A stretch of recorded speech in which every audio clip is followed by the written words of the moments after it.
Hello အားလုံးပဲမင်္ဂလာပါဒီနေ့သင်ကြားပို့ချပေးမှာကတော့ Verb to do ပြုလုပ်ခြင်းပြကရိယာပြုလုပ်တဲ့အကြောင်းအရာတွေကိုပြောချင်ရင်ပြုလုပ်ခြင်းပြကရိယာကိုသုံးရတယ်ဒါဆိုရင် Verb to be အားကြတော့ရှိခြင်းဖြစ်ခြင်းပြကရိယာ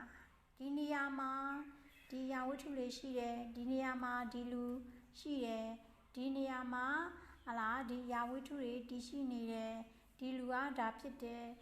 သူမကတော့ဒီအမျိုးအစားဒီလူမျိုးစားဖြစ်တယ်ဒီပန်းလေးကတော့ဘာအမျိုးစားလေးဖြစ်တယ်ဒီလိုရှိခြင်းဖြစ်ခြင်းကိုပြရင်ကြတော့ Verb to be ကိုသုံးတယ်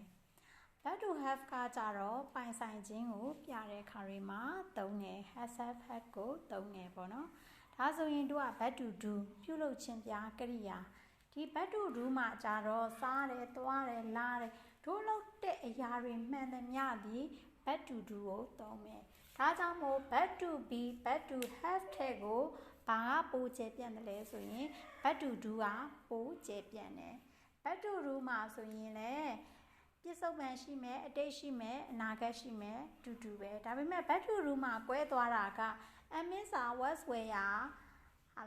will be shall be has have had will have shall have လို့မျိုးဘောင်တွင်းထဲမှာမရှိဘဲနဲ့ပြုလုပ်တာတွေအကုန်လုံးက Verb to do ဖြစ်သွားပြီ Verb to do စကားလုံးများစွာရှိတယ်အဲ့ဒီများစွာထဲမှာtwo kinds of Verb to do ဆိုပြီးတော့အောက်ဆုံးမှာရေးပေးထားတယ် regular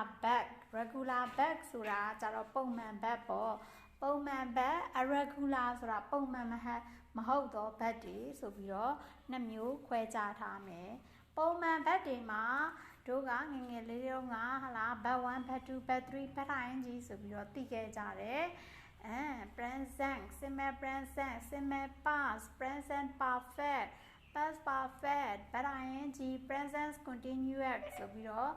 အမျိုးအစားတွေအများကြီး꿰သွားမယ် sentence တွေအများကြီး꿰သွားမယ်ဒါလေးတွေကိုနောက်အခန်းလေးတွေမှာပြောပါမယ်ဒါဆိုရင်တို့က verb 1 verb 2 verb 3 verb ing ဆိုပြီးတော့ရှိခဲ့ကြတယ်regular verb တွေမှာကြတော့ verb 2ပြောင်းလို့ရှိရင်တို့က d တွေ ed တွေပေါင်းပေးတယ် verb 2 verb 3 verb ing ကြရင်တော့verb ing verb 1ကို verb ing ဆက်ပေးလိုက်တာပေါ့ဥပမာ closc close closd close closd close closing closing closing space ဒီဆိုရင်ဒါက regular verb ထဲမှာပေါ့ now irregular verb ကိုပြောမယ်ဆိုရင်လွယ်တာလေးတွေပဲပြောကြည့်အောင်တွေးကြည့်အောင်เนาะ bring brought bringing bring တဲ့ brought bring it မဟုတ်တော့ဘဲနဲ့ brought ဖြစ်သွားတယ် brought bringing နောက်တစ်ခုက find found find အစရှိတဲ့ဖြင့်ပေါ့နော်အဲ့ဒါက irregular တွေ irregular verb တွေကိုတက်ချက်ထားနိုင်ရင်တော့ကောင်းပါတယ်ဒါဆိုရင်တို့ကဒီ Verb to do ထဲမှာဘာတွေပါလဲ dos does ပြုလုပ်သည့်အနေကိန်းပြစ္ဆုတ်ပံကာလကိုလက်ရှိကာလလို့တစ်ချက်ရေးထားပါတယ် does do နဲ့ does က present tense မှာသုံးမယ် did ကတော့ဘယ်မှာသုံးမလဲ did ဆိုလို့ရှိရင် past tense မှာသုံးမယ် will do shall နဲ့but 1အနေနဲ့ပေါင်းလိုက်မယ် do နဲ့ပေါင်းမယ်ဆိုရင်တော့တို့ကfuture tense အနာဂတ်ကာလမှာသုံးပါမယ်ဒါဆိုလို့ရှိရင်တို့က pronoun အနေနဲ့ affirmative ကိုလုပ်ကြည့်ရအောင် I ဆိုလို့ရှိရင်အနည်းတော့အနည်းပဲချွန်းချက်အနေနဲ့ does နဲ့မသုံးဘူးဘာနဲ့သုံးလဲ do နဲ့သုံးမယ် Verb to be မှာလည်း I ကချွန်းချက်ရှိတယ် am နဲ့သုံးတယ် Verb to have မှာလည်း I ကချွန်းချက်ရှိတယ်နည်းပေမဲ့လည်း have နဲ့သုံးတယ် Verb to do မှာလည်းချွန်းချက်ရှိပါတယ်ဘာလဲဆိုတော့ do နဲ့သုံးတယ်you ဆိုရင်လည်း do တယောက်တည်းဆိုရင်လည်းyou မင်းတယောက်တည်းဆိုရင်လည်း do ပဲမင်းတို့အများဆိုရင်လည်း do ပဲ you ကဟိုဘက်မှာလည်း Verb to be မှာလည်း are နဲ့ပဲသုံးတယ်မင်းတယောက်တည်းဆိုရင်လည်း are ပဲမင်းတို့အများဆိုရင်လည်း are ပဲ Verb to have မှာဆိုရင်မင်းတို့အများဆိုရင်လည်း you have ပဲ you have မင်းတယောက်တည်းမို့ you have ဆိုတာမရှိဘူးဒါကြောင့်မို့ you ကဒီနေရာမှာလည်း do ပါပဲ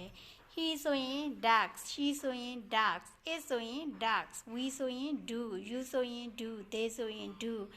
ဒီ part ပုံစံကတော့ဘာလဲဆိုရင် affirmative ဝန်ခံဝတ်ကြတို့ကသိရမှာက bug တွေမှာ s တွေ es တွေပေါင်းလိုက်လို့ရှိရင်အဲ့ဒီ bug ကအနည်းကိန်းဖြစ်သွားတယ် noun တွေမှာ s တွေ es တွေပေါင်းတယ်ဆိုရင်အဲ့ဒီ noun ကအများကိန်းဖြစ်သွားတယ်ဒါလေးကိုသိရမယ်ဒါဆိုရင် I do you do he does she does it does we do you do they do အဲ့ဒီရဲ့နောက်မှာတို့ပြုလုပ်တာတွေရဲ့နောက်မှာ object လိုက်ပြီးလိုက်တယ်ဆိုရင် complete statement ပြည့်စုံတဲ့ဖော်ပြချက်တစ်ခုဖြစ်သွားမယ်ဒါဆိုရင် verb to do ကိုတို့က negative တွေဟလာ question တွေပြောင်းမယ်ဆိုပါစို့affirmative ပေးထားတယ်ဒီမှာ affirmative ဝန်ခံว่าကြောင့် I like coffee ဒါမှမဟုတ်ရှင် I like tea သူမှာအမြဲတမ်း I like ဆိုရင်တော့ incomplete sentence ပေါ့မပြည့်စုံတဲ့ sentence ဖြစ်မှာပေါ့ I like ဆိုရင် negative ပြောင်းရင် I not like မရဘူးဗာလဲ I like not လည်းမရဘူးသူက verb to ဆိုရင် did ကိုရမယ် I did not like I didn't like you like ဆိုရင်လည်း you like not မရဘူး you not like မရဘူး you didn't like ဆိုလိုချင်တာက verb to ဆိုရင် did ကိုမယ် verb 1ဆိုရင်အများဆိုရင် do ကိုမယ်အနည်းဆိုရင် does ကိုမယ် will do shall do ရဲ့ကြားထဲမှာတော့သူကဘာကနှလုံးဖြစ်တဲ့အတွက်ကြောင့် happy part နဲ့ main part ကြားမှာ not ထည့်လို့ရှိရင် negative ပြောင်းလို့ရပါတယ်ဒီစကားလေးကတော့ affirmative ကနေ negative ပြောင်းတာပေါ့နော်နောက်တစ်ခုကကြတော့ present ကနေ past present ဆိုလို့ရှိရင် do ကိုမယ် do I like present ကနေ question ပြောင်းတာပေါ့ I like it ဒါကိုကြိုက်တယ်ကျွန်တော်ဒါကိုကြိုက်သလားဆိုရင် do I like it ပေါ့နော်အဲ့ဒါဆိုရင် present ဆိုရင် do ကူပြီးတော့အများဆိုရင် do ကူမယ်အနည်းဆိုရင် does ကူမယ် past tense ဆိုရင်တော့အနည်းနဲ့အများနဲ့ခွဲခြားထားတာမရှိတဲ့အတွက်ကြောင့် did ကူညီပါမယ် question ပြောင်းနေဆိုရင် negative ပြောင်းနေဆိုလို့ရှိရင်အတိတ်ဆိုရင် verb to ဆိုရင်တို့ did ကူမယ် verb 1အနည်းဆိုရင် does ကူပြီးတော့မှ not ထည့်မယ်verb 1အများဆိုရင် do ကူပြီးတော့မှ not ထည့်ပါမယ်ဒါဆိုဒီချက်ဒီ verb to do လေးကိုimage လေးရောပို့ပေးမယ်နော်ရေးထားပါ verb to be verb to have be verb to do be ဆိုရင်ကျဲတို့ h part of be ကိုသွားမယ်ဒီ day သွားပါမယ်နော်အားလုံးလေးလေးဆဆလိုက်ပြီးတော့အင်္စာတွေလည်းထပ်ပေးတဲ့အတွက်ကျေးဇူးတင်ပါတယ်နော်